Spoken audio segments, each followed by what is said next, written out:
Hello, muri Zimbabwe, makadini kwamuri? Matima nenyika izamuri nekwamuri nedzimwe nyika dzamuri. So guys, ndauya nenyaya iyi ndeya Chipo wekuimba ndezvemoyo naTerry chichi. Mazuva akapfuura, I think vanhu vese vaiona 2-3 days ago paitrenda picture rakachitongana nenhumbu chichi. So ndazosanganawo nerimwe video Facebook, Facebook sezvamurikuona ndo pandiri. So guys, ndanichinzwa achitaura kuti ana nhumbu, and munhu ari kunzi ari kutenderedza nyaya ndiGreat Man. Handizivi, pane grudge garagara riripo, vakamboita kunge vadauro kunge chichi. So guys, da kuti muzvinzwire mega Chipo achitaura nyaya yake, but pane pamwe pasingazoiti padivi ana adiki, no under 18. I think ndichapa kanzure pa.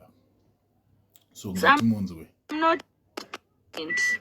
Anditi kana ndakuda kuita nhumbuka munozongona mwana munondiziva ingawana amutomboziva kuti ndine nhumbu, munondozongona mwana pana ribhoni hapana kana ane picture rangu ndine nhumbu apa ngauya andiratidze zvazvokuti kanoda nyoro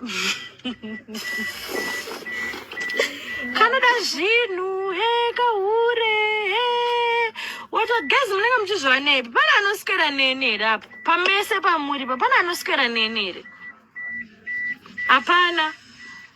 Anoziva kuti ndinenge ndichiitei. Hanzi inhumbu yaBaba Harare, inhumbu yaThomas Chizhanje, inhumbu yaMaki Ngwazi, inhumbu yaMheno, whoever whatsoever.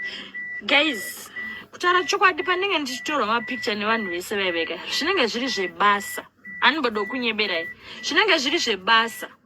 Tinoshanda, hatiswere tichita zvemujolo, handiti? Hatiswere tichita zvemujolo, tinenge tichita zvebasa. Tine mhuri dzatinoda kuchengeta.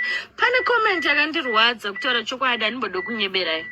Hanzi uri kuswera uchitira nhumbu zvevarume hanzi varume vevanhu uchizvara zvimagoritoto zvevana, like munhu iyeye, like handizivi kuti angatumwa here kana kuti munhu ane brain 5 njere dzake dzakanyatsokwana anouya achitaura mashoko akadaro. Handiti kamunhu aka kanoda zvinhu, hanzi kana wasvika kwadhokta ikoko musi waunozvara ibva wasungwa chibereko. Like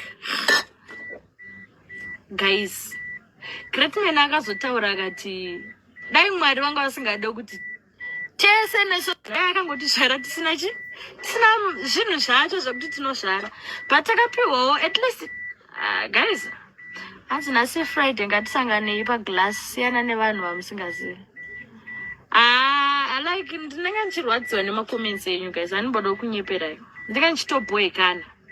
Handisi munhu anoda zvekutaura o zvekuda kuita malife ndichipopotedzana nevanhu ndichita sei, but pane zvimwe zvinhu zvinozondibhowa. Content yemaZimbabweans makuhwa nezvinyadzi chete, music havapushe. That's very true. Havapushe. Thank you Takura. Havapushe. Unoziva ndakabudisa EP last week.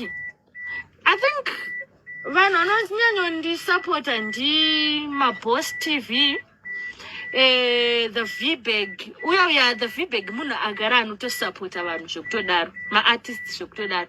The VBag handiti. Then Mumanzi, anonzi Mumanzi chichi media here ameno. Na ndiani mumwe futi Nash Pains. Guys, I think manzwa nyaya yaChipo kuti ana nhumbu mana ndanda kutowedzera dzane kurebesa video, but ndiudzewo zvamunofunga kuside renyu mana nezviri kutaurwa naChipo kuti mazimba content yedu isu zvanzi ndeye kungodhisana nekutaura zvinyadzi, ndo content dzatinadzo. Asi for real, content yatinayo mazimba kazhinji ndeye kutukana vakupi. Unongotasa vanhu vese anonzi masocialite ese apere wiki pasina kutukanwa zvinyadzi. Nisingade kutaura nemazita evanhu handaze vanyanya kutaura zvinhu zvakadaro.